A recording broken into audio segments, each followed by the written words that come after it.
नाही माझं परत त्या मेसेजकडे लक्ष गेलं आणि का कोणास ठाऊक वाटलं की अजूनही कोणाचे नावं कोणी इच्छुक दिसत नाही आहे. तर मग मनात आला की का नाही.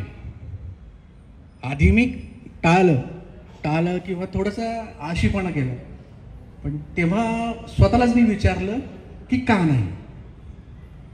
आणि हे का नाहीचं उत्तर जेव्हा माझी मिसेस स्वप्ना विरा जेव्हा शाळेतून आल्या तर त्यांना मी दुपारी विचारलं की असं असं आहे, काय करायचं.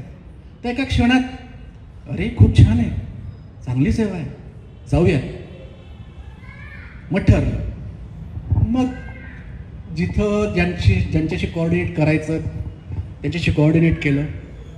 त्या 2 अंध व्यक्तींचे हॉल तिकीट आम्हाला दिले आणि खूप चांगलं म्हणजे नाशिकहून रसिका विरा संत त्यांनी कोऑर्डिनेशन केलं माझ्याशी. नंतर बिबवेवाडीच्या अश्विनी विरा देसाई आहे, तर त्यांनी सुद्धा माझ्याशी कोऑर्डिनेशन केलं आणि ते सगळी डिटेल्स आम्हाला दिली की म्हणे तुम्ही 3:30चा पेपर आहे, दुसऱ्या दिवशी 3:30चा पेपर आहे, तर 3 वाजेपर्यंत तुम्ही तिथं पोहोचा. म्हटलं ठीक आहे. हॉल तिकीट वगैरे आम्हाला सगळे दिले.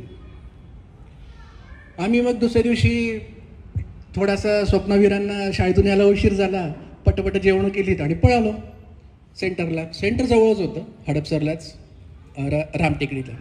तर तिकडे गेल्यानंतर त्या 2 अंध व्यक्तींना कॉल केल्यानंतर त्यांनी बरोबर आणि आता व्यक्तीला आणि आपल्याला त्या व्यक्तीला भेटायचं असेल, फक्त फोनवरच बोलणं आहे, तर आपण काय करतो,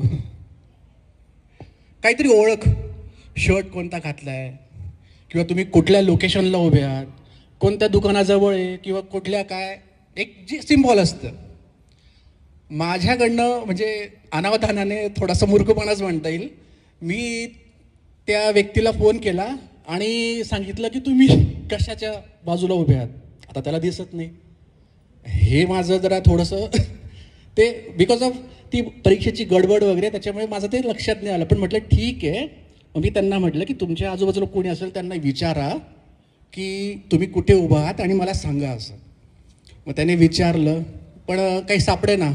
मग परत फोन केला, म्हटलं कुठल्या आता असले जे प्रश्न आहेत आता हे त्याला विचारणं म्हणजे मला जरा थोडंसं ऑकवर्ड वाटायचं, पण माझं पण नाही आहे की तो व्यक्ती मला तो स्टुडंट मला सापडायला पाहिजे. तर मी परत विचारलं बाबा कोणत्या रंगाचा शर्ट घातलेला आहे ते सांग. त्यांनी विचारलं अक्षरशः शेजारच्या म्हटलं की माझा हा शर्ट कोणता आहे. ते येलो होतं.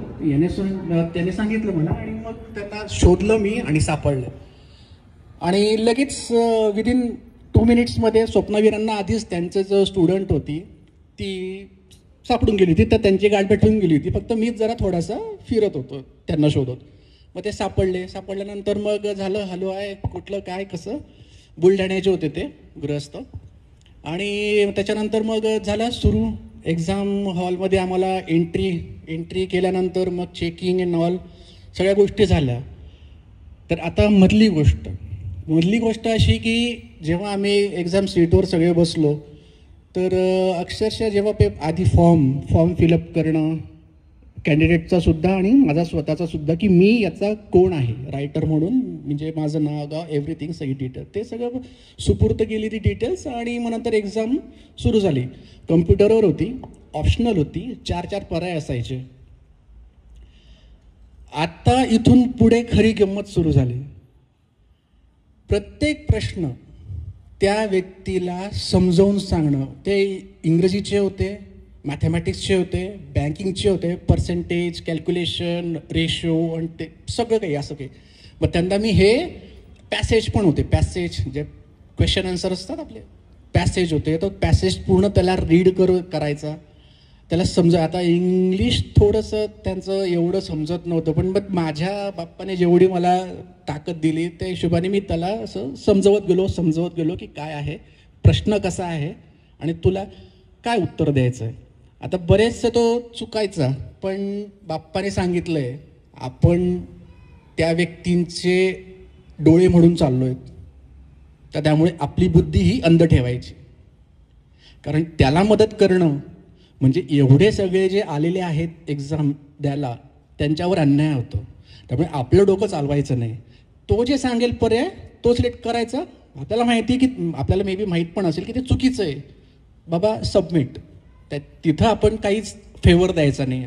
ऑलरेडी आपण त्याला आपले डोळे एक आपली दृष्टी देऊन त्याच्यावर ती जी वेळ आहे 3 तासाची ते आपण सेवा करतोय.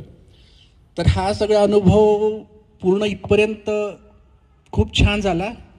आम्ही एक्झाम देऊन आम्ही 2 जण बाहेर आलो.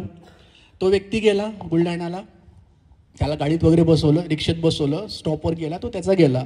स्वप्नवीरांजवळ जेव्हा त्या कोथरूडच्याच होत्या, तर याच्यातही अजून आम्हाला एवढी कमाल वाटली की ती जी मुलगी होती ती MSc करते, अंध असून MSc करते, प्लस कम्प्युटरचे क्लासेस घेते.